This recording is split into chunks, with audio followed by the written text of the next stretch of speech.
Bonjour à toutes et à tous, j'espère que vous allez bien.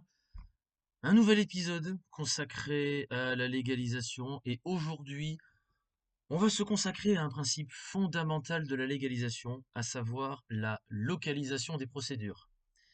Je sais, c'est fun tout ça. Bon, le principe est simple. Les documents émis en France doivent avoir leur légalisation en France. Bon, alors oui, c'est vrai que parfois c'est pas aussi simple que ça.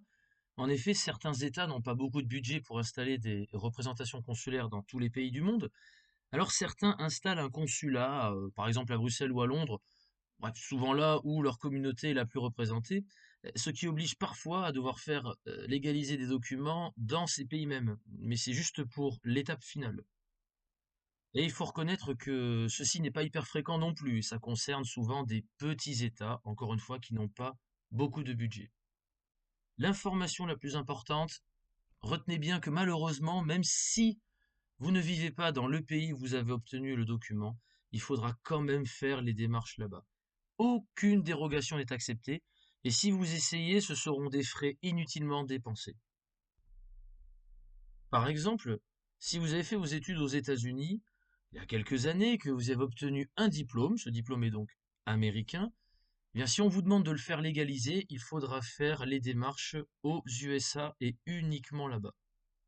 Mais alors, vous vous posez sûrement la question, mais à quoi est-ce qu'on reconnaît un document français? Est-ce qu'il y a un petit drapeau bleu, blanc, rouge dans un encart, ou est-ce qu'il a droit lui aussi à un passeport qui lui permet de prouver sa nationalité? Eh bien, en fait, non. Vous en doutez, c'est plus subtil. Par exemple, le ministère des Affaires étrangères, qui sera le plus regardant sur ce point, va principalement se concentrer sur l'autorité qui a émis le document, ou bien sur un document privé, il va regarder s'il y a bien une adresse physique en France qui y est inscrite, ou bien ajoutée avec un cachet commercial. Alors oui, de temps en temps, on doit légaliser des contrats, par exemple, qui possèdent plusieurs adresses dans le corps de texte. Eh bien, rassurez-vous, la présence d'une seule adresse en France, même entourée d'une ou plusieurs adresses étrangères, eh bien, sera suffisant pour prouver que le document est français ou en partie français, mais ça compte quand même. Et il faudra cependant qu'une autorité française ait bien certifié le document, comme un notaire par exemple.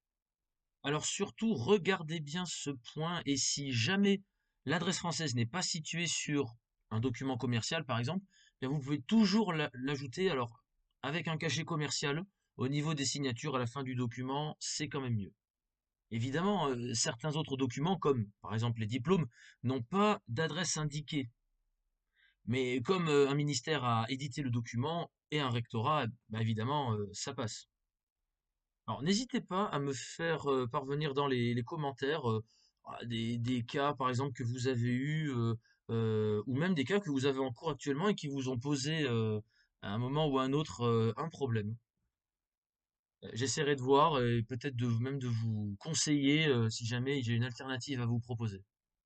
En tout cas, ça m'a fait bien plaisir de parler de ceci dans ce podcast.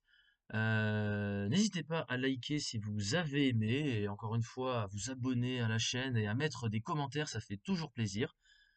Quoi qu'il en soit, je vous dis à très bientôt pour de nouveaux podcasts sur la légalisation.